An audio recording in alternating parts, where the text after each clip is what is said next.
के साथ पढ़ रहे हैं और उस अध्ययन के क्रम में वृद्धिरादैच अदें गुणः इको गुण वृद्धि न धातु लोप आर्ध धातु के इन 4 सूत्रों को हमने पढ़ लिया है। 5वां सूत्र कंगीति च, इस सूत्र को पढ़ रहे हैं। इस सूत्र में भी 3 अंश हैं, 3 अंश हैं कुल मिलाकर। उनमें से एक अंश हमने जान लिया है, 2 और बचे हैं जिनको आज जानेंगे। यह सूत्र समाप्त हो जाएगा तो फिर इसके बाद दीधी वेवीटाम, ये अगला 6ठा सूत्र भी आज प्रारंभ करके प्रयास करेंगे समाप्त भी हो जाए। ठीक है, तो कंगीति च यह सूत्र देख रहे थे। इसमें बताया गया था निमित्त सप्तम मेषा, यह जो सप्तमी है कैसी सप्तमी है? निमित्त सप्तमी है। ठीक है, एक प्रारंभ में प्रश्न आ गया था, वो प्रश्न देख लेता हूं कि कंगीति च में ये सप्तमी है ऐसा कैसे पहचाने।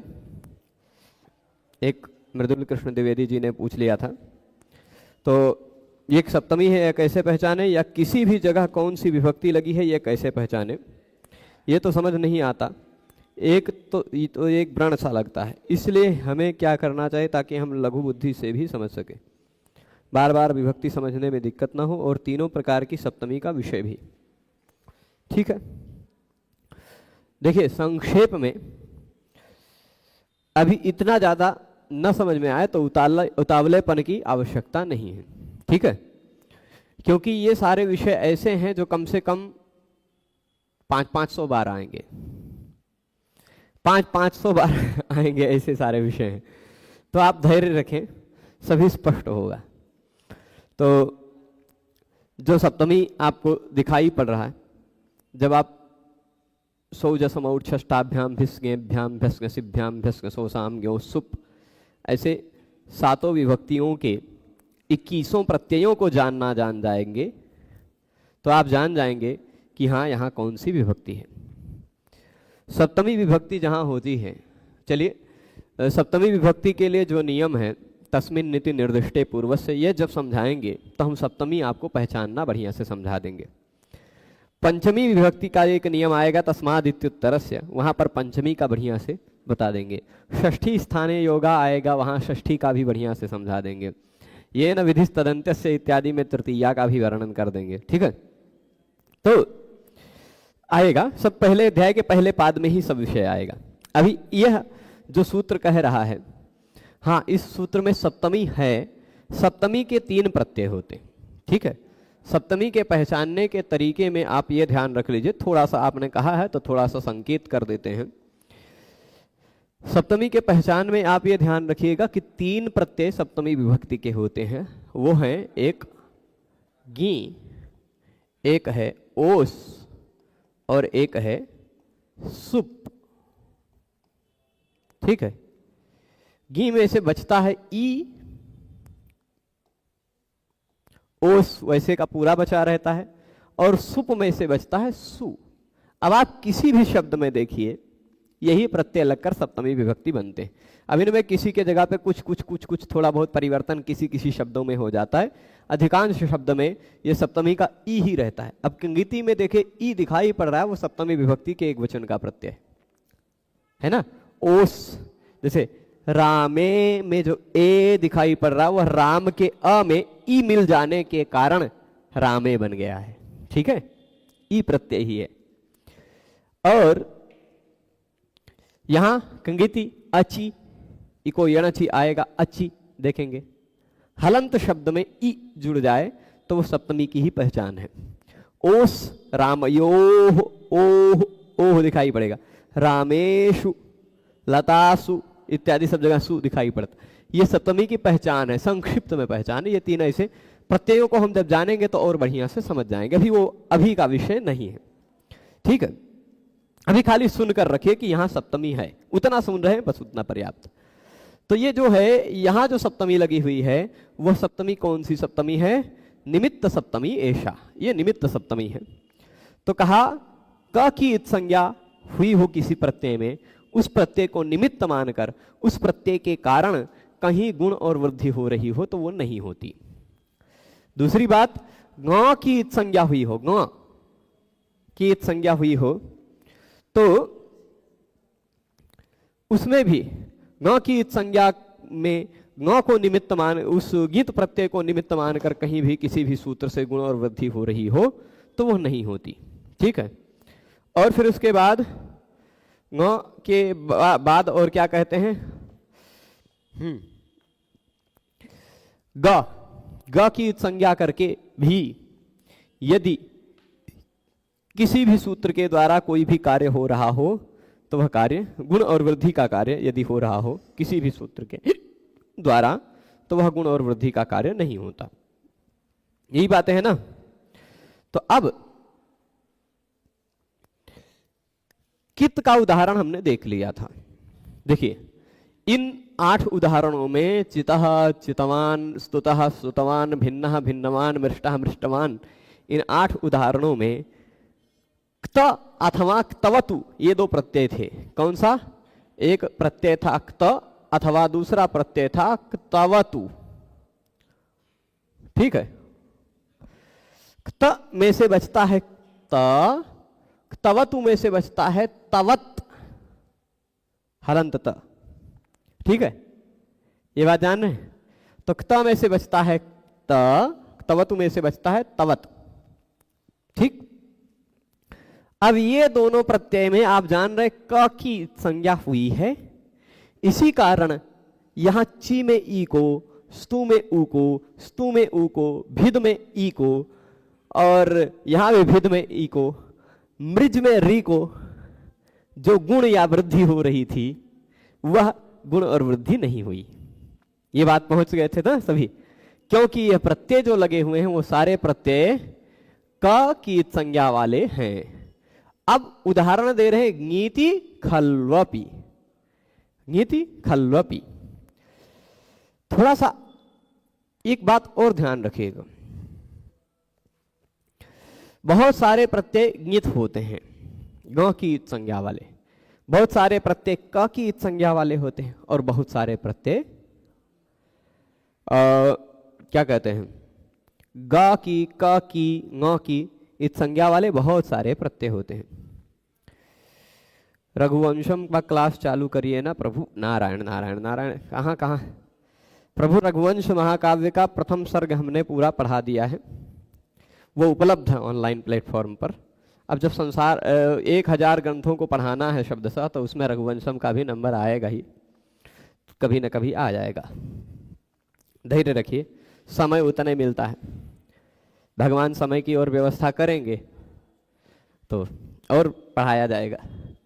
तो अभी कह रहे हैं ङीति खल्वपि।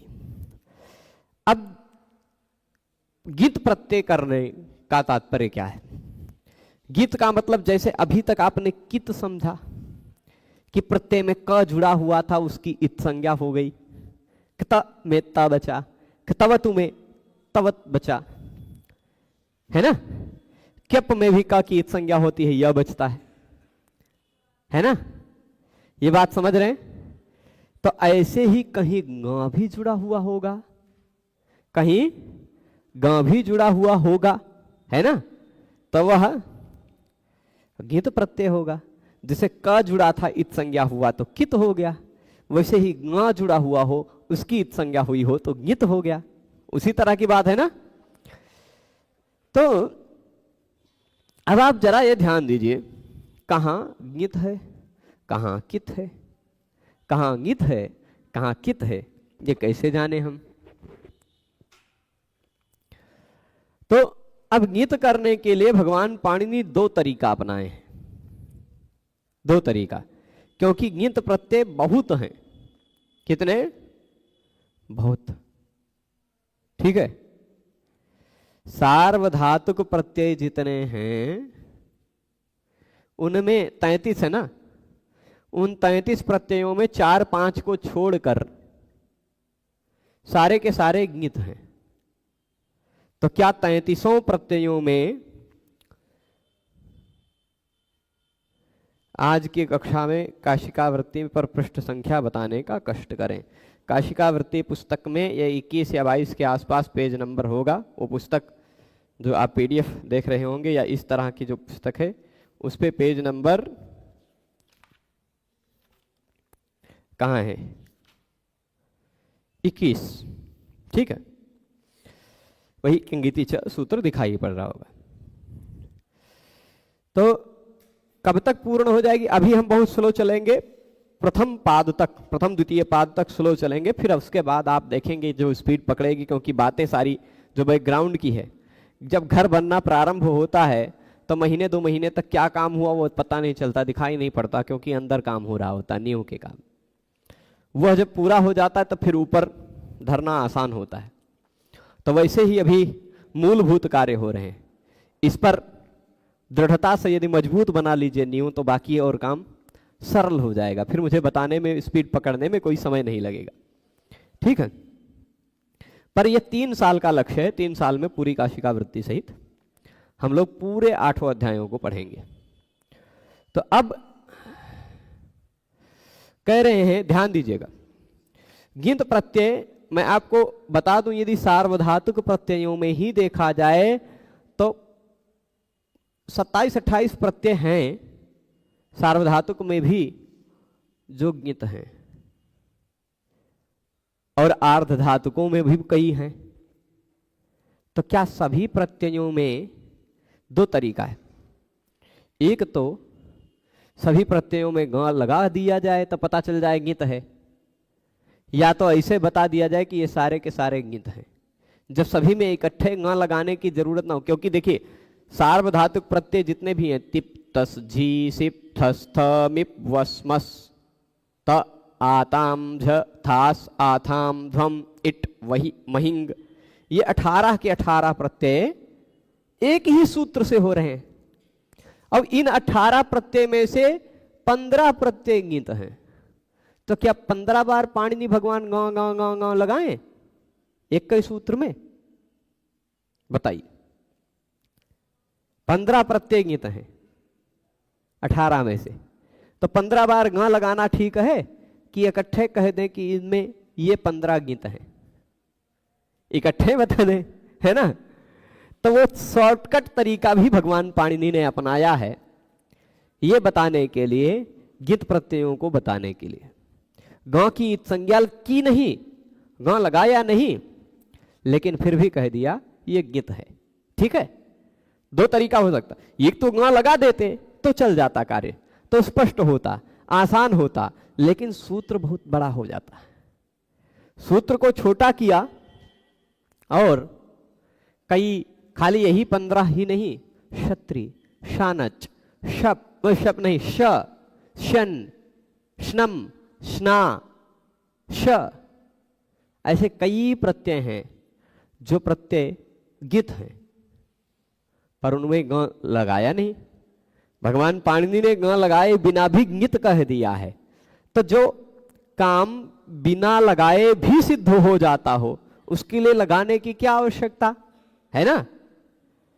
तो खाली आप सार्वधातुक जानते हैं, सार्वधातुक जानते हैं प्रत्ययों को। सार्वधातुक प्रत्यय की क्या पहचान है? क्या पहचान है बताइए? सार्वधातुक प्रत्यय तिप तस झी सिप थस थ मिप वस मस त आताम झ थास आथाम धम इट वही महिंग, ये 18 तथा जिसमें भी श की संज्ञा हुई हो ऐसे 15 प्रत्यय, क्षत्रि, शानच, चानश, फिर उसके बाद श्नम, स्ना, श, शन, ऐसे बहुत सारे शप है ना। तो ये सारे प्रत्यय जिसमें श श श सुनाई पड़ता है, ऐसा प्रत्यय क्या है? सार्वधातुक है, ठीक है। अब उन सार्वधातुक प्रत्ययों में ज्यादातर प्रत्यय गित हैं। ज्यादातर प्रत्ययों को गित बनाना था भगवान पाणिनि जी ने, तो उन्होंने एक तरीका अपनाया। कहा, देखा कि इसमें लगभग 90% गित हैं, लगभग 10% लगभग गित नहीं है। तो उन्होंने क्या कहा, जो जो गित नहीं है उनको अलग कोनो चिन्ह बना देते हैं, कोई चिन्ह लगा देते हैं, और वो चिन्ह जिसमें नहीं लगा हो वो सभी गित हैं, ऐसा मान लिया जाए, है ना। जैसे अब बताइए, एक जगह 30 लोग हों अब उन 30 लोगों में, ठीक है, उन 30 लोगों में 3 लोग बहुत विशेष विद्वान हों, ठीक, लेकिन चोटी वोटी सब रखाए हैं, दिखाई सब एक जैसे पड़ रहे हैं, सब में विशेषता एक जैसी है। अब यहां 3 लोग जो कुछ विशेष विद्वान हैं, उन तीनों को हमें अलग बताना है, और जो विद्वान नहीं है, जो छात्र हैं, उनको ऐसे अलग दिखाना है। तो हम खाली कह देंगे, उन तीनों को अलग चिन्हित कर देंगे, है ना, अलग कोई चिन्ह लगा देंगे और कह देंगे ये चिन्ह जिसको नहीं लगा है वो सभी के सभी अविद्वान है या छात्र हैं। ऐसे कह सकते हैं कि नहीं? तो भगवान पाणिनि ने सार्वधातुक प्रत्यय जितने थे उन सभी प्रत्ययों में कुछ चिन्ह लगाया। कौन सा? प, एक प लगा दिया, तिप, सिप, मिप, प सुनाई पड़ रहा है ना, शप, प। सार्वधातुक प्रत्ययों में भगवान पाणिनि ने पित प्रत्यय बनाए और अपित प्रत्यय बनाए। 2 तरह के सार्वधातुक प्रत्यय समझ लीजिए, ठीक है। जितने भी सार्वधातुक, मैं भूमिका बना रहा हूं अभी हम इस सूत्र की पंक्तियों में नहीं आए हैं, ठीक है। अभी बात समझ रहे हैं ना कि कहने के 2 तरीके हो सकते हैं। एक तरीका क्या कि भाई जितने गीत हैं उनमें सब में गा लगा दो, ये एक तरीका हो गया। लेकिन सब में गा लगाना हो, है ना। अब जैसे क्या है कि सब लोग अलग अलग जगह पर रहते हैं, है ना, जैसे सब लोग अलग अलग जगह पर रहते हैं और सब में एक विशेषता है, तो सबको अलग अलग जगहों पर रहने वालों को पहचानने के लिए हमें बताना पड़ेगा कि ये है, ये है, ये है, ये है, ये है, ऐसे अलग अलग को बताना पड़ेगा। पर यदि सभी इकट्ठे मिल जाएं तो उन सब में वही चिन्ह लगाना, वो फिर उसको शॉर्टकट में भी कहा जा सकता है बिना चिन्ह लगाए कि ये सब के सब गीत मान लीजिए, ये सभी के सभी क्या है, गीत है, ऐसा मान लीजिए। तो ग की संज्ञा उसमें दिखाई तो नहीं पड़ेगी, लेकिन वो सारे के सारे गीत माने जाएंगे। ऐसे भी तरीके अपनाए हैं भगवान पाणिनि ने। अब उन तरीकों को मैं आपको बताऊंगा। ये एक नए प्रकार का सूत्र हम लोग अभी तक आया तो नहीं है, पर हम लोग पढ़ने जा रहे हैं एक नए प्रकार के सूत्र को, जो सूत्र पहले अध्याय के दूसरे पाद में हम पढ़ेंगे। पहले अध्याय के दूसरे उसमें पाद में पढ़ेंगे, ठीक है। तो सार्वधातुक प्रत्यय जो कि प की संज्ञा वाला न हो, उस प्रत्यय को हम लोग गीत प्रत्यय मान लेते हैं। चलिए एक जगह मैं आप लोगों को यहां लिस्ट बनाता हूं, सार्वधातुक प्रत्यय जितने हैं उनको यहां बताने का प्रयास करता हूं, ठीक है। सार्वधातुक प्रत्ययों को 18 को मैं लिख देता हूं जो तिंग वाले हैं। कौन कौन से प्रत्यय हैं यहां देखिएगा, तिप, तस, झी, ठीक, सिप, थस, थ, मिप, वस, मस, ठीक है। ये 9 हो गए। इसी तरह 9 आत्मनेय पद के भी हैं, त, आताम, झ, थास, आथाम, सारे 33 सार्वधातुक प्रत्ययों को मैं लिखने का प्रयास करूंगा यहां। ध्वम, इट, वही, महिंग, ये 18 प्रत्यय हैं। 18 दिख रहे हैं। अभी इन 18 में 15 तो ऐसे हैं जो गीत हैं। तो आप बताइए 15 बार गां गां लगाना ठीक है कि खाली कौनो चिन्ह एक में लगा दिया जाए और बता दिया जाए कि इस चिन्ह के सिवाय जो हैं वो सभी गीत हैं, ठीक है। अब 15 में ऐसा भी लगा सकते थे, तस ङ, ऐसा ङ की संज्ञा लगा सकते थे पाणिनि जी, या शुरुआती में ङ तस ऐसा लगा देते, आधा ङ लगा देते, फिर उसके बाद तस लगाते, लशको तदित से ङ की संज्ञा कर देते, है ना। तो कर सकते थे, लेकिन 15 बार उनको ङ कहना पड़ता। तो उन्होंने क्या कहा, उन्होंने खाली एक ऐसा शॉर्टकट तरीका अपनाया और कहा कि सार्वधातुक प्रत्ययों में मैंने प लगा दिया है, जिनमें उस प्रत्यय को छोड़कर जितने भी बचते हैं वो सारे ङित हैं।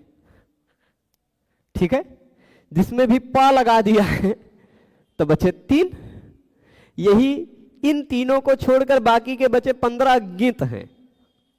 ठीक है ना, इन को छोड़कर बाकी 15 ङित हैं, समझ गए। हाँ, लोट लकार में ये 6, इन 3 में 5 और जुड़ जाते हैं। लोट लकार में ये भी ये आडुत्तमस्य पिच्च से वो लोट लकार में उत्तम पुरुष में 8 भी आ जाता, वो भी पित माना जाता है। ठीक है, तो लोट लकार में विशेष नियम है, जो हम लोट लकार पढ़ेंगे तब जानेंगे।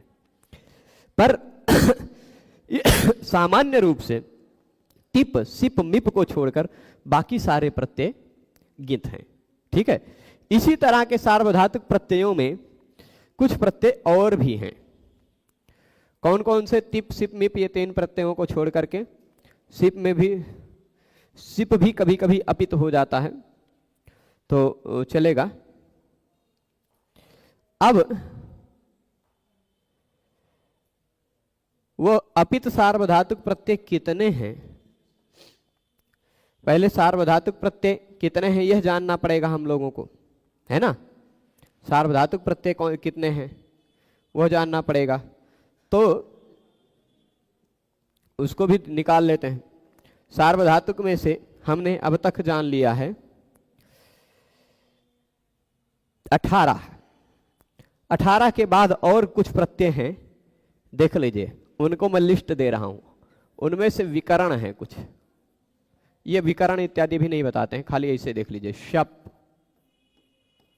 शन, जो बचे 15 हैं उन 15 को मैं यहां लिख रहा हूं। ठीक है, शप, शन, श्नु। ठीक है, फिर उसके बाद श, श्नम, श्ना। इन सारे प्रत्ययों में आप देख रहे होंगे कि श श श श सुनाई पड़ रहा है ना। कितने हो गए ये? फिर इसके बाद और देखते जाइए, क्षत्रि, शानच। यहां कितने हुए ये हम लिख देते हैं, जोड़ लीजिए। अभी तक 3 3 6 है ना, 6 हो गए इधर। 18 6 24 तक पहुंच गए। क्षत्र, शानन, शानच, फिर उसके बाद एक शानन, फिर एक चानश, जहां भी श सुनाई पड़ रहा है यहां भी, है ना। फिर एक है एजे, है खश, खश, श की संज्ञा इसमें भी है ना। फिर उसके बाद श, एक आप कहेंगे ये श तो यहां भी आ गया, ये दूसरे प्रकार वाला श है, ये बाद में लगने वाला श है, ये बीच में लगने वाला श है। ठीक है, श। फिर उसके बाद ये कृदंत वाला है, ये तिङंत में ही आएगा। फिर उसके बाद आएगा एश, नीचे लिखते हैं। यहां कितना हो गया गिन लीजिए, 1 2 3 4 5 6, 6 और हो गए, है ना। बचे हैं 3 खाली। एश, फिर है श्रद्धेय और श्रद्धेयन। ये पूरा 33 सार्वधातुक प्रत्ययों की लिस्ट मैंने दे दी आपको। ठीक है, कितने? 33 हो गए ना। कहां? ये 6 6 12 और 3 15, 15 हुए ना इस पेज में, और 18 हुए इस पेज में, हुए ना। 33 यही सार्वधातुक प्रत्यय। तिंग कहा जाता है इसको, ती से शुरू होकर ग पर खत्म होने के कारण इसको शॉर्टकट में हम कहते हैं तिंग। तिंग प्रत्यय 18 तथा ये 15 प्रत्यय जिसमें श सुनाई पड़ रहा है, श की संज्ञा हो रही, वो तिंग शित सार्वधातुकम। तो कुल मिलाकर 33 प्रत्यय हो गए सार्वधातुक प्रत्यय। इन 33 सार्वधातुक प्रत्ययों में इसमें देखिए 15 में कहीं प दिखाई पड़ रहा है? कहां प दिखाई पड़ रहा है? जरा सा उसको चिन्हित कर लेते हैं। एक और कहीं है प? कहीं प दिखाई पड़ रहा है? नहीं। तो यानी भगवान पाणिनि ने देखा कि ये 14 और इधर 15, कुल मिलाकर कितने हुए? 29। 33 प्रत्ययों में से 29 प्रत्यय गीत हैं, है ना? 33 में से 29 गीत हैं। अब 33 को एक क्लास में रख दिया है पाणिनि जी ने, बता दिया है कि ये 33 सार्वधातुक हैं। अब 33 को हम पहचान गए हैं, तो अब 33 सार्वधातुकों में 29 गीत है, तो 29 बार अलग अलग उनको ग लगाना पड़ता ना, 29 बार लगाना पड़ता ग ना। इसलिए उन्होंने एक शॉर्टकट तरीका अपनाया, 29 बार ग लगाएं, उससे बढ़िया 4 बार प लगा दिया। 4 बार प लगा दिया और कहा कि ये प वाले जो है ना 4, इन 4 प वाले को छोड़कर जितने बचे वो सारे गीत हैं। ठीक है, इन 4 प वालों को छोड़कर जितने बचे वो सभी के सभी गीत हैं। ऐसा कहना शॉर्टकट हो गया कि नहीं? है कि नहीं? 29 बार उनको गा गा गा गा गा गा कहना पड़ता कि नहीं? कहना पड़ता ना। यहां 14 बार, यहां 15 बार इन 15 प्रत्ययों में, और यहां भी 14 इन 14 प्रत्ययों में भी ग लगाना पड़ता उनको, है ना। यहां शन प्रत्यय ना होकर हो सकता है शंग ऐसा कुछ, या शन प्रत्यय लगाते, है ना, ऐसा कुछ होता है प्रत्यय, या यहां ये शन ना हो करके कुछ दूसरे तरह का प्रत्यय बनाना पड़ता उनको, है ना। तो इतनी बार ग कहना पड़े, इतनी बार ग कहना पड़े, उससे अच्छा उन्होंने 4 बार प कहकर वो इतना काम कर लिया। कह दिया ये चारे जो हैं वो गीत नहीं है, तो इन 4 को अलग बना देते हैं, पित बना देते हैं, प की इत संज्ञा वाले। ठीक है, और एक सूत्र बना दिया शॉर्टकट में। क्या कह दिया सूत्र? सूत्र है 1 2 4 नंबर का सूत्र, यहां लिख देता हूं। सार्वधातुकम मपित, सार्वधातुकम अपित। सूत्र नंबर आप निकाल लेंगे, देखेंगे 1 उसका दुगना 2 उसका दुगना 4, 1 2 4 नंबर का सूत्र है। ठीक है, नंबर याद रखने के लिए हम ऐसे याद रखें तो 1 2 4 नंबर का सूत्र ये मिल जाएगा। सार्वधातुकम अपित, ये कहता क्या है? अपित जिसमें प की संज्ञा न हुई हो, पित यानी प की संज्ञा वाले, जो अपित हो यानी जिसमें प की संज्ञा न हुई हो, ऐसा सार्वधातुक प्रत्यय गीत कहलाता है। अब आप कहेंगे इस सूत्रों में कहीं गीत कहाँ नहीं गया है, तो आपके लिए, उसके लिए आपको 1 2 1 नंबर सूत्र में कहीं आप देखेंगे गीत दिखाई पड़ जाएगा। ठीक है, गीत कहा गया है, तो गीत का प्रसंग चल रहा है। गांकुटादिभ्योणिंग गीत, गीत कहा गया ना, वहीं फिर कह दिया सार्वधातुकम अपित, जो अपित सार्वधातुक है वो भी गीत है। ठीक है, तो अब ये पता चल गया इस नियम के आधार पर कि ये 15 प्रत्यय तथा ये 14 प्रत्यय गीत हैं। पता चला, पता चला 15 और 14 29 प्रत्यय जो हो गए वो गीत हो गए। अब 29 बार उन्होंने ग की संज्ञा न करना पड़े, 29 बार अलग से ग न लगाना पड़े, इसलिए उन्होंने एक इस तरह का सूत्र ही बना दिया, सार्वधातुकम अपित। ठीक है, जिसमें प की संज्ञा न हुई हो ऐसा सार्वधातुक गीत है। ठीक है, चलेगा? वेद जी समझ रहे हैं? थोड़ा सा आपके मुंह की आकृति से लग रहा है कि कुछ अभी उलझे हुए हैं, पूछ लीजिए, कोई दिक्कत नहीं। तो जिसको न समझ में आए वो पूछ सकता है, एक बार नहीं अनेक बार पूछ सकता है। हमारे पास समय है, अभी आपको समझने में पूछना पड़ेगा, भविष्य में नहीं पूछना पड़ेगा, ये इतना विश्वास है। क्योंकि यदि आप नहीं पूछेंगे तो हो सकता है आप उलझे रह जाएं हमेशा के लिए। प्रश्न वही पूछता है जो सुलझना चाहता है। ठीक है, तो अब देखिए मैं आपको ये तो खाली सार्वधातुक प्रत्ययों में बताता हूं।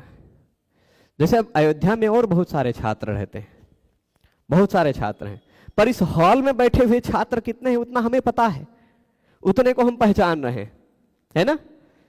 तो वैसे ही प्रत्यय बहुत सारे हैं, पर सार्वधातुक प्रत्यय कितने हैं वो आपको पता है। तो भगवान पाणिनि ने सोचा कि सार्वधातुक प्रत्ययों को हम तो पहले ही बता चुके हैं कि ये सार्वधातुक हैं, तिंशित सार्वधातुकम से। तो अब उन सार्वधातुक प्रत्ययों में 29 बार ङ लगाने से अच्छा है कि 4 बार प लगा देते हैं, शॉर्टकट में काम चल जाएगा। 4 बार कहने पे बाकी बचे 29 का अपने आप पता हो जाएगा, है ना। जो प है, जो पित है वह गित नहीं है, जो गित है वह पित नहीं है, ठीक है। ये 2 प्रकार का वर्गीकरण। मतलब अब आपको पता चल गया कि सार्वधातुक प्रत्यय भी भले ही 29 4 33 हैं, लेकिन उन 33 सार्वधातुक प्रत्ययों को आप 2 वर्गीकरण में बांट सकते हैं। कौन कौन से? एक पित, एक अपित। पित और अपित, जिसमें प की इत संज्ञा हुई हो, ऐसा तिप, सिप, मिप और शप। जिसमें प की इत संज्ञा नहीं हुई हो, ऐसा तस, झी, थस, था, वस, मस, ता, आताम, झथा, साथाम, धुम, इड, वही, महिंग, अतथा श, श्ना, श्यन, श्नम, इत्यादि, है ना, खश, एश इत्यादि, ठीक है। तो वो सारे चलेंगे, इतना समझ गए। तो ये सार्वधातुकम अपित का नियम आप जान गए। इस नियम से आपको पता चला कि इस प्रत्यय में भले ही ग दिखाई न पड़ रहा हो, लेकिन फिर भी इसको ग माना जाएगा। महिंग में ग क्यों? वह भी गित है, अवश्य अन्य प्रयोजन है, बिल्कुल। महिंग में जो ग है वह ग इसको तिंग बनाने के लिए, एक प्रत्याहार बनाने के लिए। महिंग में जो ग की इत संज्ञा है वह ग की इत संज्ञा यहां से ती से लेकर के ग तक को मिला करके एक तिंग प्रत्याहार बनाने के लिए है, ठीक है। उसका वह प्रत्याहार रूपी फल भी है, चलेगा। अब इतना तक चल गए, यहां से आगे बताएं। तो अब आपको पता चल गया कि तस, झी, थस, थ इत्यादि प्रत्यय ग की इत संज्ञा हुई तो नहीं है, लेकिन फिर भी वह गित हैं, है ना। पता चल गया ना क्यों ग की इत संज्ञा नहीं हुई है फिर भी गित है, ऐसा क्यों? क्योंकि 29 बार ग की इत संज्ञा करनी पड़ती, 29 बार हमको नियम लगाने पड़ते, उससे अच्छा 4 बार नियम लगा ले। कहां 29 कहां 4, शॉर्टकट हो गया। इसलिए पाणिनि भगवान ने शॉर्टकट में लाघव में एक तरीका अपनाया कि 4 में प लगा दिया। जिन 4 में प लगा है उनके अतिरिक्त जो बचे 29 वो सारे के सारे गित हैं, ठीक है। समझ गए ना, ये बात समझ गए हैं। तो अब यहां आते हैं गीतः खल्वपि, यहां गीति खल्वपि, गीति खल्वपि। गित प्रत्यय लगे रहने पर भी, यानी ये जो तिप, सिप, मिप और तिप, सिप, मिप और शप, इन प्रत्ययों को छोड़कर, इन प्रत्ययों को छोड़कर जितने भी प्रत्यय हैं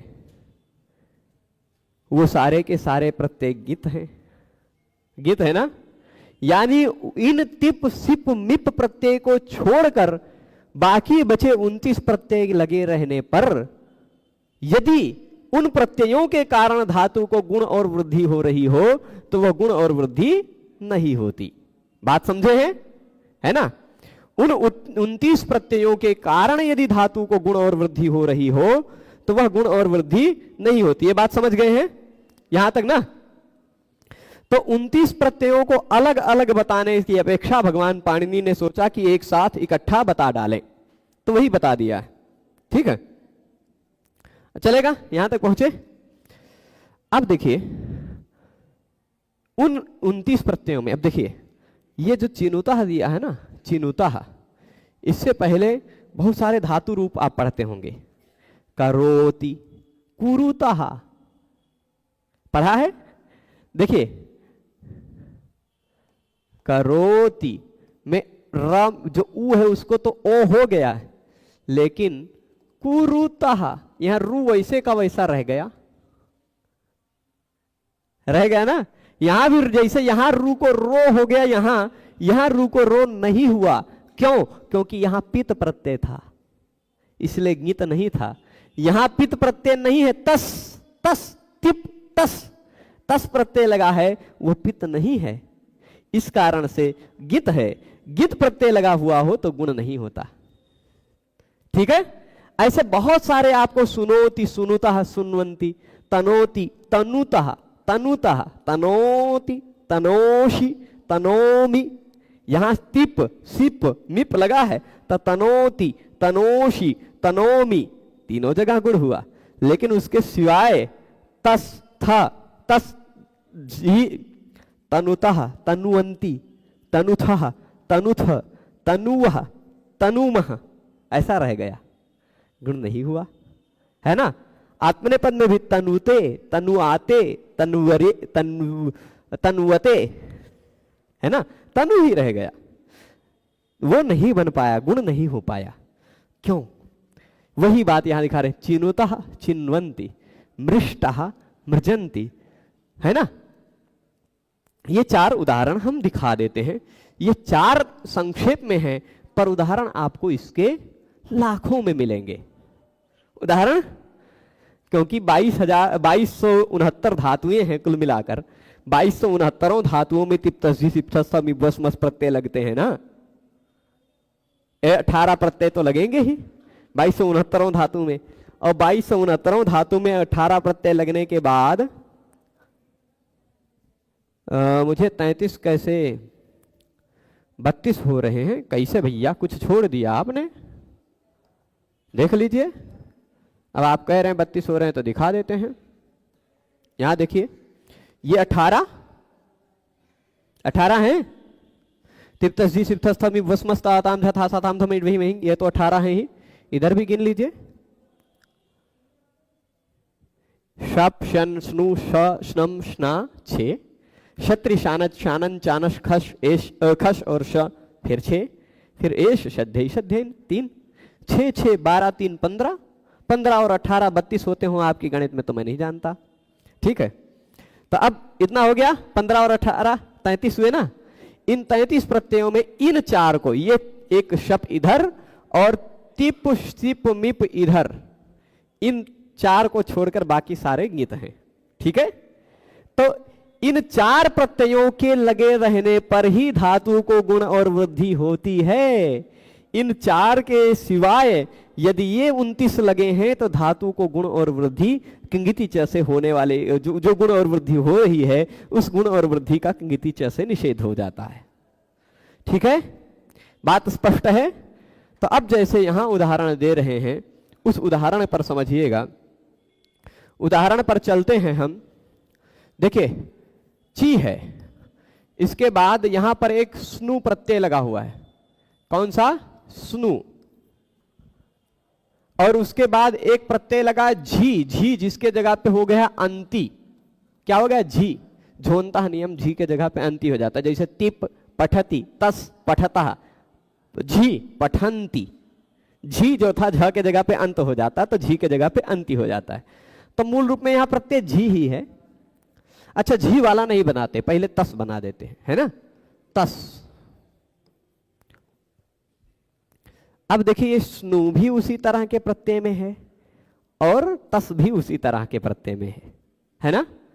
स्नु भी सार्वधातुक है, तस भी सार्वधातुक है ना, समझ रहे हैं। इस लिस्ट में देख लीजिए स्नु भी है यहां, है ना, और इस लिस्ट में देख लीजिए तस भी है। यानी इन्हीं 33 में से 2 प्रत्यय यहां लगे हुए हैं। 33 क्या 29 में से कह दीजिए, जिसमें प की संज्ञा नहीं, उन 29 में से लगे हुए है ना। तो ये भी सार्वधातुक है, अपित है, इस कारण ये भी प्रत्यय गीत है। और ये भी सार्वधातुक है और अपित है, इस कारण ये भी प्रत्यय गीत है।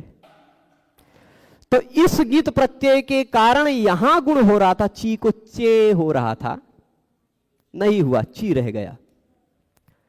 और इस सार्वधातुक प्रत्यय के कारण यहां नु को नो हो रहा था, वो भी नहीं हुआ, चिनुता रह गया। समझ गए, है ना। अब देखिए, परंतु यदि यही यहां तस प्रत्यय नहीं होता, यहां तिप होता, सिप होता, मिप होता, तिप सिप मिप। तो ये तो भाई सार्वधातुक है, अपित है, यानी ये ङित है, यानी ची को तो गुण नहीं होगा, ची को तो गुण नहीं होने देगा, ये नु है ना। परंतु इस नु के ऊ को गुण हो सकता है इस तिप सिप मिप के कारण। क्या हुआ? हाँ, क्योंकि तिप तो गित नहीं है, सिप तो गित नहीं है, मिप तो गित नहीं है। गित कौन है? जिसमें प की इत संज्ञा न हुई हो। इसमें प की इत संज्ञा हुई है क्या? नहीं। तो इसको जो गुण हो रहा है इसके कारण नहीं होगा। प्रत्यय के इसके ई के तुरंत बाद कोई प्रत्यय लगा हुआ हो, ई उ रिल री के तुरंत बाद कोई प्रत्यय लगा हुआ हो, तो उस प्रत्यय के कारण ना इसको गुण होगा। यहां ची के ई को गुण होगा तो इसके कारण होगा, और नू के ऊ को गुण होगा तो इसके कारण होगा, है ना। तो इसके कारण जो ची के ई को गुण हो रहा था वो नहीं हो पाएगा, क्योंकि यह गित है, कंगीति च सूत्र से निषेध हो जाएगा। पर इस नू के ऊ को जो गुण हो रहा है ये गित नहीं है, ये तो पित है ना, पित है। तो यहां नू के ऊ को गुण हो जाएगा, चिनोति, चिनोशी, चिनोमी, ऐसा रूप बनता है। परंतु यही तिप सिप मिप के सिवाय वाला प्रत्यय होता तो, तिप सिप मिप के अतिरिक्त जो प्रत्यय हैं वह तो सार्वधातुक हैं और साथ ही साथ अपित हैं। यही अंति होता, उसी झी का अंति हो जाता है, तो चिनु अंति, ई को यणचि से लग जाता है, चिन्नु या हुस्नो सार्वधातु के लगता है, चिन्वंती बन जाता। ठीक है, ऊ के जगह पे वह हो जाता चिन्वंती, है ना। इसी तरह यदि यहां प्रत्यय लगा होता थस तो चिनुथ, है ना, थ तो चिनुथ, है ना। वस चिनुवह, मस चिनुमह, है ना।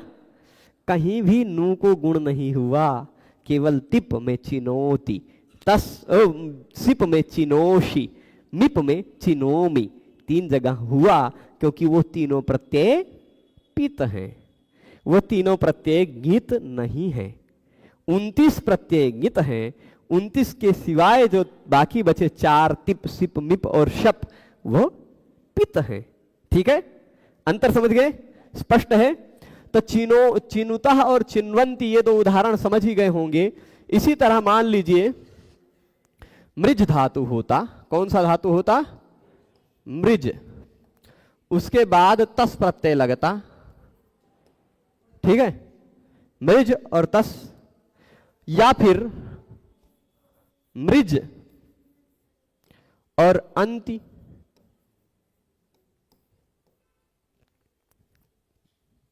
ठीक है, मृज तस मृज अंति।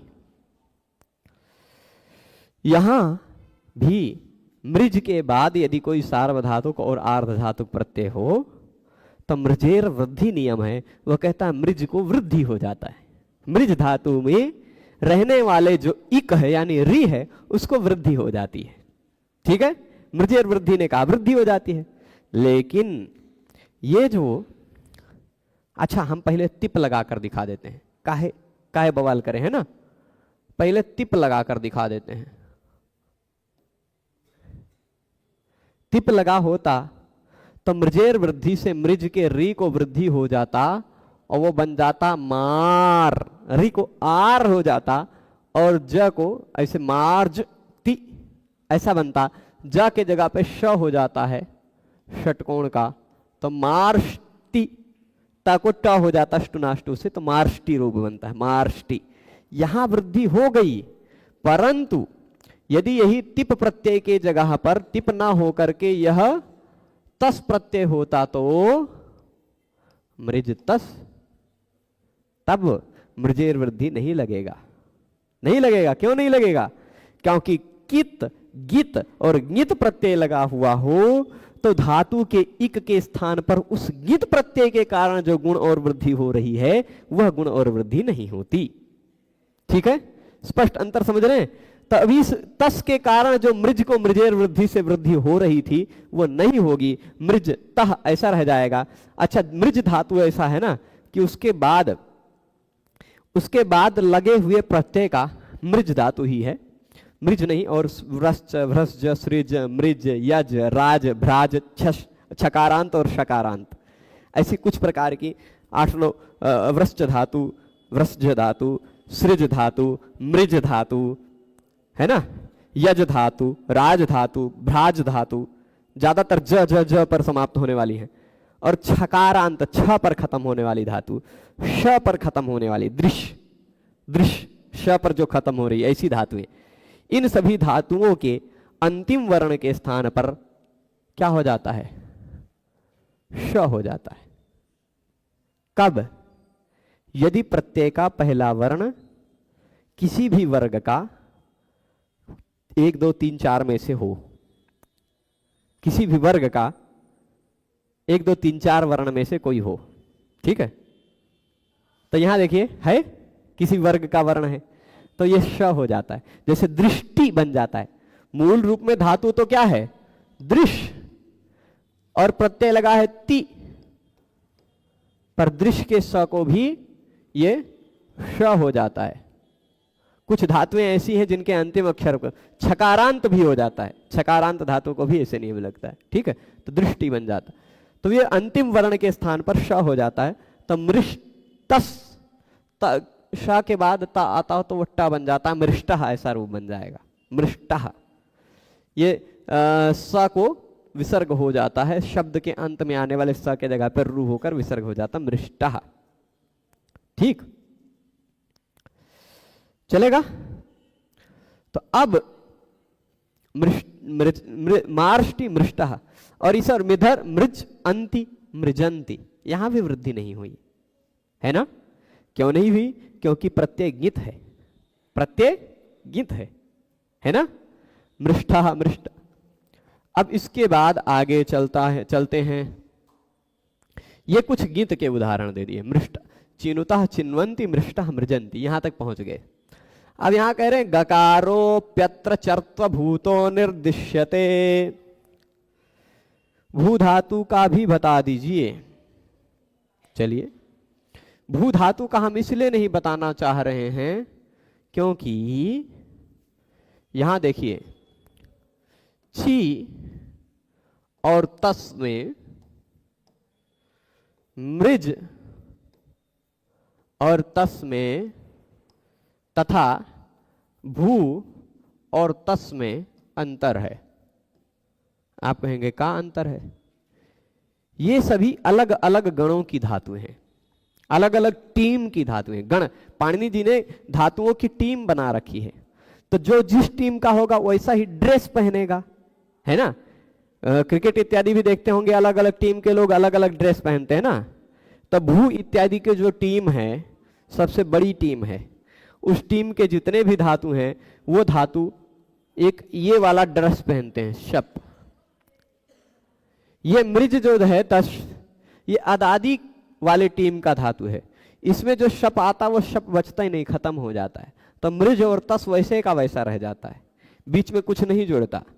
इसमें ची जो है वो क्या है? ची जो है ना वह स्वादि गण की धातु है, स्वादि। तो उसमें बिचवा में एक स्नु जुड़ जाता है, यहां बिचवा में जुड़ा शप, यहां बीच में जुड़ा स्नु, है ना। यहां बीच में जो जुड़ा था खत्म हो गया, कुछ नहीं बचा, ठीक है। तो ये तीनों में अंतर है।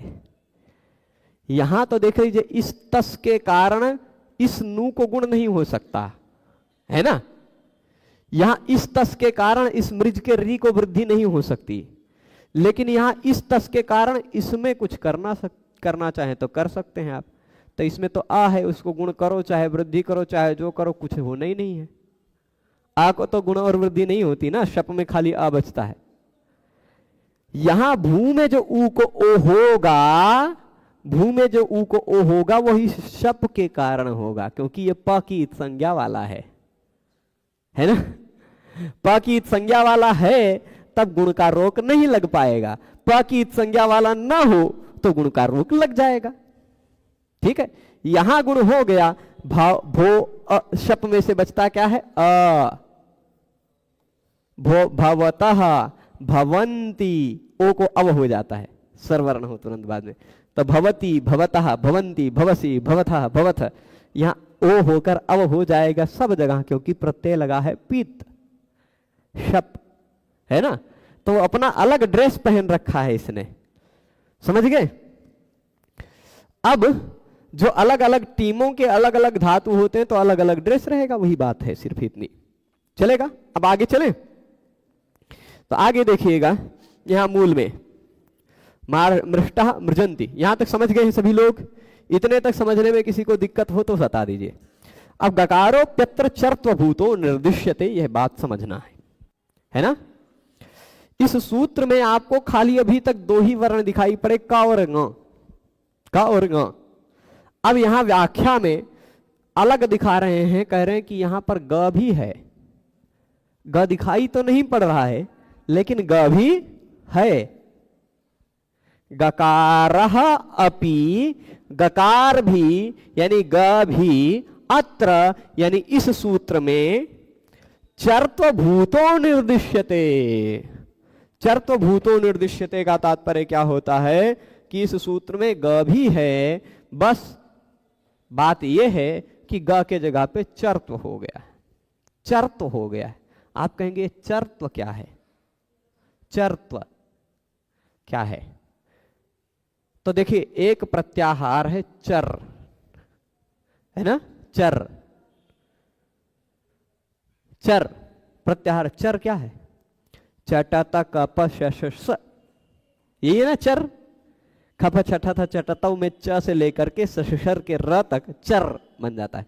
तो चटता कप श, चर मतलब मैं यहां लिख देता हूं, यहां देखिएगा चर। चर का तात्पर्य क्या हो गया, च ट त क प श स, ये चर है, ठीक है। ग के जगह पर एक नियम यह है कि पहले हो झल, उसके बाद हो खर, तो उस झल के स्थान पर आ जाता है चर। तो जो झल के स्थान पर हो गया है चर, वह चर हो जाना कहा जाता है चरत्व। जैसे जस हो जाता है किसी के स्थान पर तो हम कहते हैं जसत्व, ष्टु हो जाता तो कहते हैं ष्टुत्व, ऐसे कहते हैं ना। तो वैसे चर हो जाना चरत्व कहलाता है, चर हो गया है, चरत्वभूत है। तो चर हो जाना मतलब झल के स्थान पर। अब आप देखिए, यही इसी फॉर्मूले को मैं यहां लिखाता हूं। पहले है ग, उसके बाद है क, ग फिर क। तो ग देख लीजिए झल है कि नहीं, झभगढ़ जबगढ़ झल है ग। उसके तुरंत बाद ये खर है कि नहीं, खप छठा था चटा था कप, खर है क, है ना। झल के बाद खर हो तो झल के स्थान पर चर हो गया है।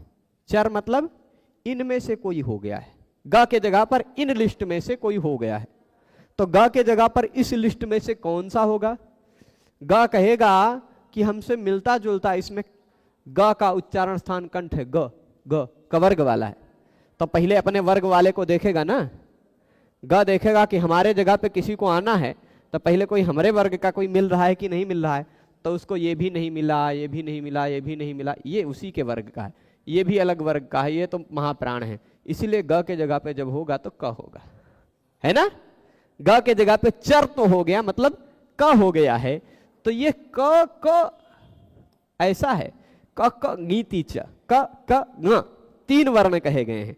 इसीलिए सूत्र यदि आप पुस्तक में देख रहे होंगे 21 नंबर पेज में, तो डबल का लिखा हुआ, ये टाइप करने वाले यहाँ शिवम जी ने कॉपी पेस्ट किया है कहीं से, जहां से टेस्ट लिया है वहां पर एक ही का मिला है, वो एक का वाला भी सही है, दो का वाला भी सही है, ठीक है।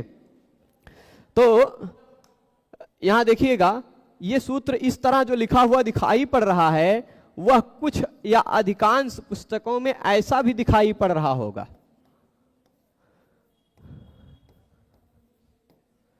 तो ये पहला वाला जो क है वह क नहीं है, ग है। उसके जगह पे चर तो हो गया है, क हो गया है, चर तो हो गया मतलब क हो गया है। वही गकारोपि अत्र, गकार भी यहां पर चर्त्वभूतः निर्दिश्यते, चर तो हो गया है, चर तो मतलब क के रूप में निर्दिष्ट किया गया है। ठीक है, अब उसका उदाहरण दे रहे हैं, ग्लाजिस्थश्च स्नुः, ग्लाजिस्थश्च स्नुः। ठीक है, एक सूत्र है ग्लाजिस्थश्च स्नुः।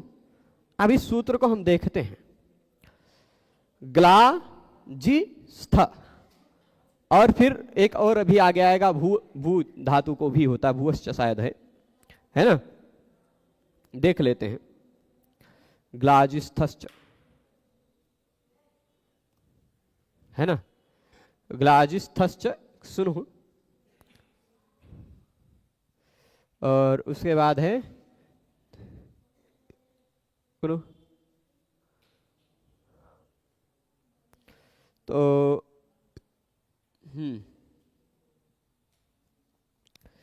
शुकः किदे भूष्णु, तो दंसे छंदस्य संख्यानम एक वार्तिक है। ठीक है, श्री उक किति,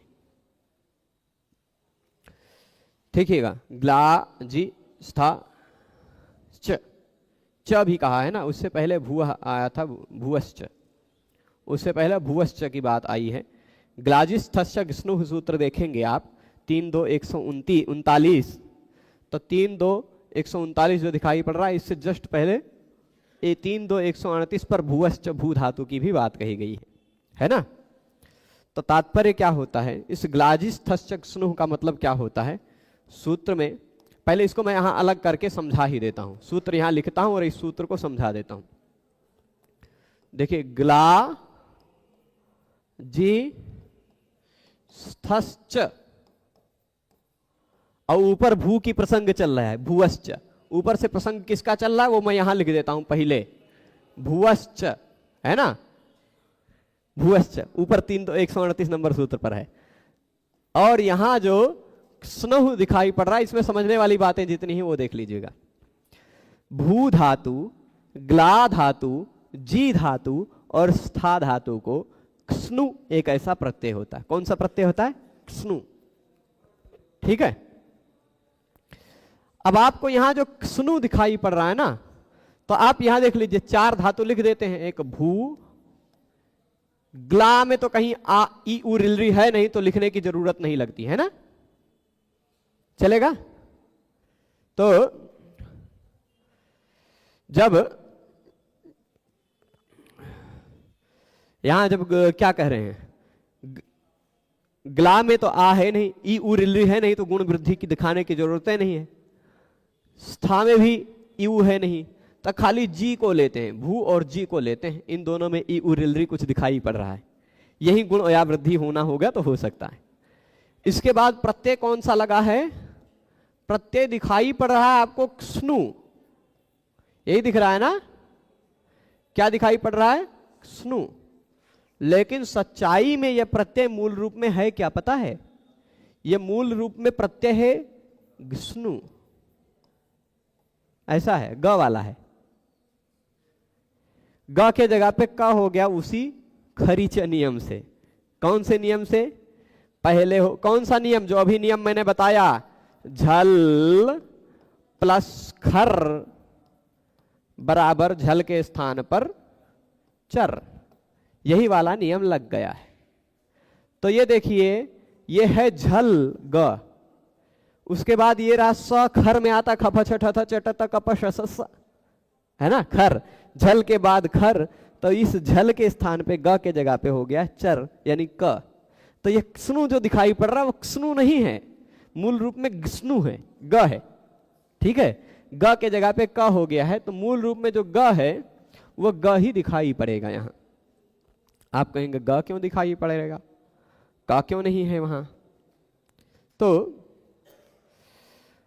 क्योंकि खरीचा सूत्र का नंबर देखिएगा, ठीक है, खरीच सूत्र जो है उसका आप नंबर जब देखेंगे तो वो चौथे अध्याय का सूत्र है। खरीच कहाँ का है सूत्र? 8:4:55 पे मिलेगा जाके कहीं, ये एकदम 8वें अध्याय की समाप्ति में है ना। गुरुदेव लघु सिद्धांत कौमुदी पढ़ाएंगे पूरा, काहे चिंता कर रहे हैं। तो ये जो स्नु हो गया है, क के जगह पे ग के जगह पे क आ गया है, मूल रूप में यहां ग ही है, मूल रूप में यहां ग ही है। पूरे व्याकरण के सभी सूत्रों की दृष्टि में यहां ग ही है। केवल 8:4:55 के बाद जो 8-9 सूत्र हैं, उन्हीं 8-9 सूत्रों के जगह पे वहां क है, 8-9 सूत्रों की दृष्टि में। ठीक, स्नु प्रत्यय किस अर्थ में है? वह जब ग्लाजिस्थश्च स्नु सूत्र हम लोग पढ़ेंगे तो जानेंगे। अभी मुझे खाली कंगीति च सूत्र के अनुसार वह उसका अर्थ जानना अभी मुझे अनिवार्य नहीं लगता है, पर आपने कहा है तो खाली संक्षेप में बता देते। तच्छील अर्थ में, तच्छील मतलब वह स्वभाव अर्थ में, स्वभाव। ग्ला भू के बाद जब स्नु प्रत्यय लगेगा तो होने का स्वभाव जिसका है, होने का शील जिसका है वह बनेगा। जीतने का स्वभाव, जीतने का शील जिसका है वह जिष्णु बनेगा। ठीक है, स्वभाव अर्थ में ये स्नु प्रत्यय होता है, स्नु। अब यहां मान लीजिए यहां ग है, उस ग की संज्ञा हुई है लशक्व तद्धिते से, तो ये प्रत्यय गित हो गया है ना। ग की संज्ञा वाला है, ग की संज्ञा वाला प्रत्यय लगा हुआ हो तो भी उस प्रत्यय के कारण धातु को, यदि धातु के इक को गुण और वृद्धि हो रही हो तो वह नहीं होती। इसी कारण भू भू ही बचा रह जाएगा, जी जी ही बचा रह जाएगा, जिष्णु भूष्णु ऐसा हुआ। और एक नियम है, ये जो छोटा सा दिखाई पड़ता है ना आपको, कई जगह पर आपको कंफ्यूजन होगी कि ये छोटा सा रहे कि षटकोण वाला स रहे, है ना। इसमें कंफ्यूजन बहुत सारे स्थलों पर होगी, तो वो आपको बता देता हूं। ये छोटा सा कभी भी ई उ रि रि ए ओ ऐ औ ह य व र ल के बाद नहीं मिलेगा। ठीक है, दंत्य स ई उ रि रि ए ओ ऐ औ ह य व र ल के बाद अथवा क ख ग घ ङ के बाद इण और कवर्ग। ठीक, ये देखिए दो प्रकार के वर्ण, इण ये आएगा बार बार, इण अथवा कवर्ग हो, उसके बाद ये दंत्य स हो आदेश का अथवा प्रत्यय का, यहां प्रत्यय का है, तो इस दंत्य स के स्थान पर ये वाला श हो जाता है। ठीक है, और जब ये वाला श हो जाएगा तो फिर ष्टुनाष्टु से इस न को टवर्ग हो जाएगा, अणु हो जाएगा। इधर भी पूरा स्नु जो है वह श्णु के रूप में बदल जाएगा। भविष्य में विस्तार से जानेंगे कैसे श्णु बदल गया। खाली ये क्या नियम लगेगा? आदेश प्रत्यय ष्टुनाष्टु। ठीक है, तो भूष्णु जिष्णु ये रूप बनेगा, भूष्णु भूष्णु जिष्णु। ये उदाहरण आपको यहां दिखाई पड़ रहा होगा। ई का हो गया, भागो, यहां आते हैं फिर से, देखिएगा। तो जिष्णु भूष्णु है ना। इकः इत्येव, इक के स्थान पर ही हो रही गुण और वृद्धि का निषेध होता है। अन्य किसी के स्थान पर हो रही हो गुण और वृद्धि तो नहीं होगा, क्योंकि इको गुण वृद्धि का प्रसंग चल रहा था, है ना। तो इक के स्थान पर यदि गुण और वृद्धि हो रही हो, किसके कारण? कित प्रत्यय के कारण, गित प्रत्यय के कारण, ङित प्रत्यय के कारण यदि इक के स्थान पर गुण और वृद्धि हो रही हो तो उस गुण और वृद्धि का निषेध होता है ना।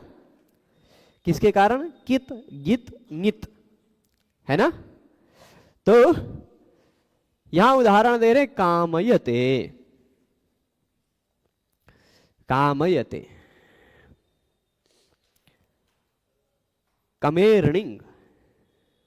ठीक है, कामयते जो उदाहरण दे रहे हैं ये एक खाली समझ लेते हैं, फिर उसके बाद लई गवायना मृजे रजादौ संक्रमे विभाषा वृद्धिरिष्यते, मृजे रजादौ संक्रमे विभाषा वृद्धिरिष्यते, संक्रमो नाम गुण वृद्धि प्रतिषेध विषये परिमृजन्ति परिमार्जन्ति, परिमृजन्तु परिमार्जन्तु। ठीक है, अभी इसको भी समझ लेते हैं। लघुपद गुण गुणस्याप्यत्र प्रतिषेधा। अचिनवम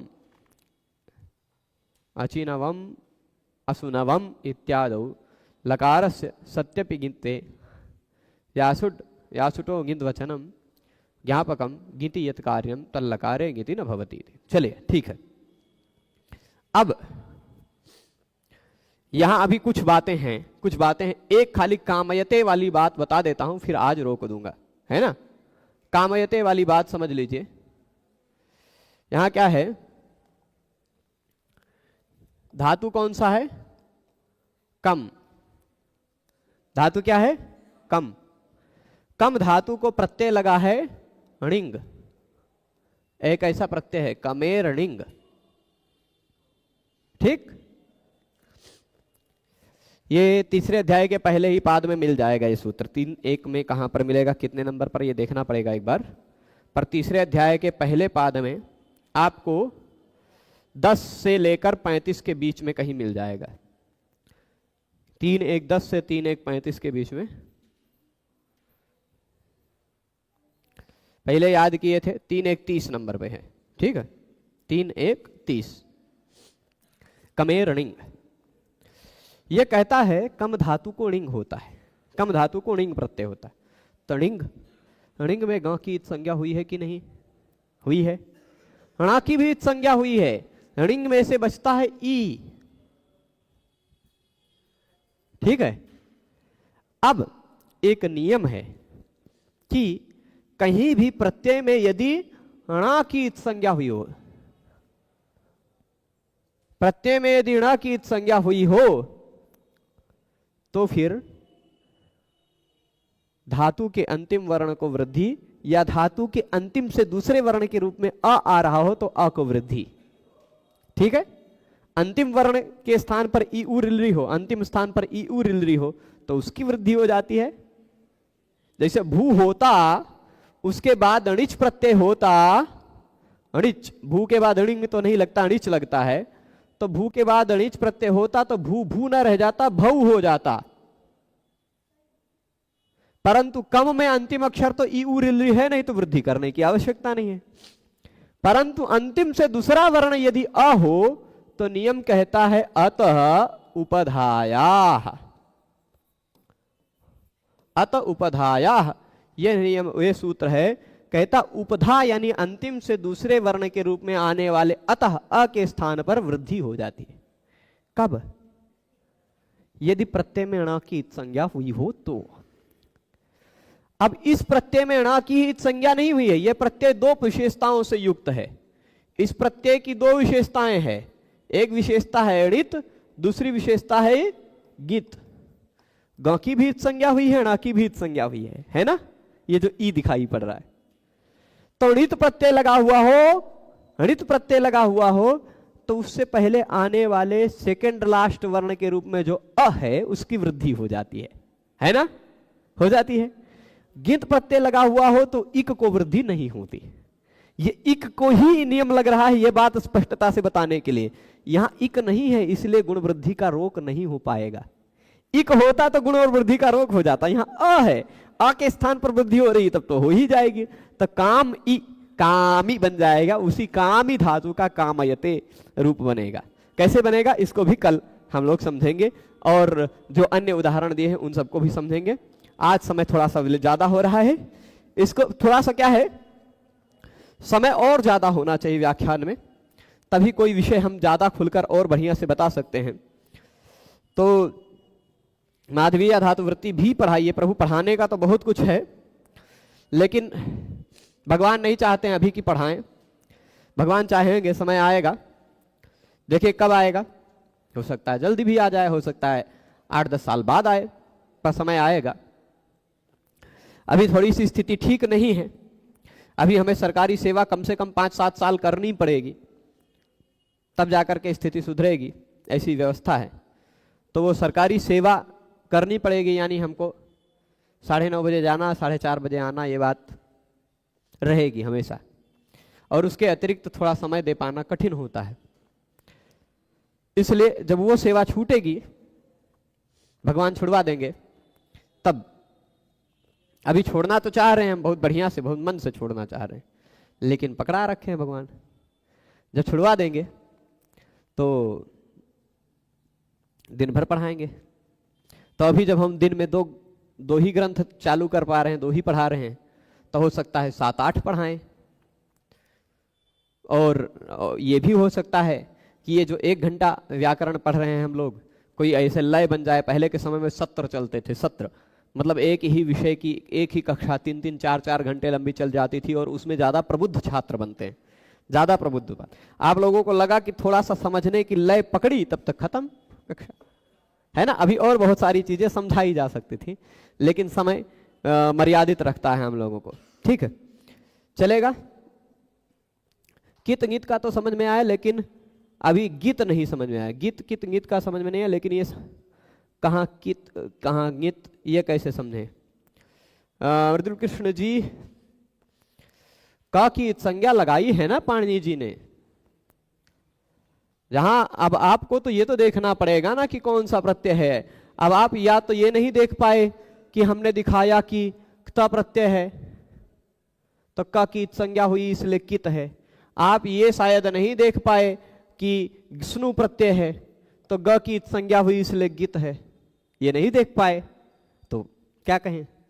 और गीत की जो बात है, गीत तो बहुत ही ज्यादा है, इसलिए शॉर्टकट में वहां बता दिया कि सारे के सारे गीत है, एक साथ कह दिया सारे के सारे, पाक वाले छोड़ को सारे के सारे गीत हैं, और कहीं कहीं और भी अलग तरह से गीत मिलेगा। ठीक है, चलेगा। तो आज विषय यही रोका जाए। पुस्तकें अयोध्या में आ गई हैं, लेकिन मैं पुस्तकों को ला नहीं पाया हूं, क्योंकि ये सब कुछ ऐसे ट्रांसपोर्ट वाले होते हैं जो कहते हैं कि 10 से 5 के बीच में आइए। अब हमारा आज और उनका ऑफिस आज बंद रहेगा, गुरुवार को बंद रहेगा, रविवार को बंद रहेगा, ऐसा है। 10 से 5 में हमें समय मिल पाता है हमें समय मिल नहीं पाता है, तो इसलिए आज भी प्रयास तो किए थे कि आज चले जाएं, लेकिन पता चला जब हमें, तब तक समय अधिक हो चुका था, तो आज नहीं ला पाए हैं। और कल भी, अच्छा हाँ, एक छोटी सी सूचना ये भी है, कल हमें विश्वविद्यालय जाना है, अनिवार्य है। मतलब कुछ ऐसे विद्यालय के, महाविद्यालय के कुछ कार्य हैं जिसको लेकर के यूनिवर्सिटी जाना पड़ेगा, और यूनिवर्सिटी हमारा नेपाल के बॉर्डर पर है, सिद्धार्थनगर में। तो अब सिद्धार्थनगर किस तरह से जाएंगे, क्योंकि जाने के लिए ऐसे जगह पर वो यूनिवर्सिटी बना दी है जहाँ जाना थोड़ा सा वाहन सवारी इत्यादि मिलते नहीं है, तो संभव ये है कि अपने वही द्विचक्रिका को चलाते हुए जाएं। और यदि उस द्विचक्रिका को चलाते हुए मैं यदि आकर 5, 5:30 तक यहाँ पहुँच जाऊँगा तो व्याख्यान होगा, और यदि किसी कारणवश नहीं पहुँच पाऊँगा, मैं प्रयास करूँगा कि 2:30-3 बजे वहाँ से निकल लूँ। यहाँ से लगभग 190 किलोमीटर के आसपास है। मैं प्रयास करूंगा कि वहां से निकल लूं 2:30 बजे तक, यदि कार्य पूरा हो गया यूनिवर्सिटी का, तो सुबह 7 बजे निकल जाऊंगा, लौट के आऊंगा। यदि आ गया तो व्याख्यान होगा, अन्यथा कल नहीं हो पाएगा। परसों तो होगा ही निश्चित, 100%, क्योंकि कल जाना बहुत जरूरी है। बहुत सारे कार्य अटके हुए हैं, जिसकी अभी कुछ चीज की अनुमति लेनी है, 15 दिन पहले अनुमति लेनी पड़ती है, और वो 20 मार्च से पहले लेनी ही है। 20 मार्च से पहले वह कार्यक्रम करवाना है, और 15 दिन पहले अनुमति लेनी पड़ती है। अनुमति लेने के लिए हमको जाना पड़ेगा। ठीक है, तो चलेगा। अभी सभी लोगों को यही विराम देते हैं। सभी लोग जुड़े रहे उसके लिए सभी को बहुत बहुत धन्यवाद।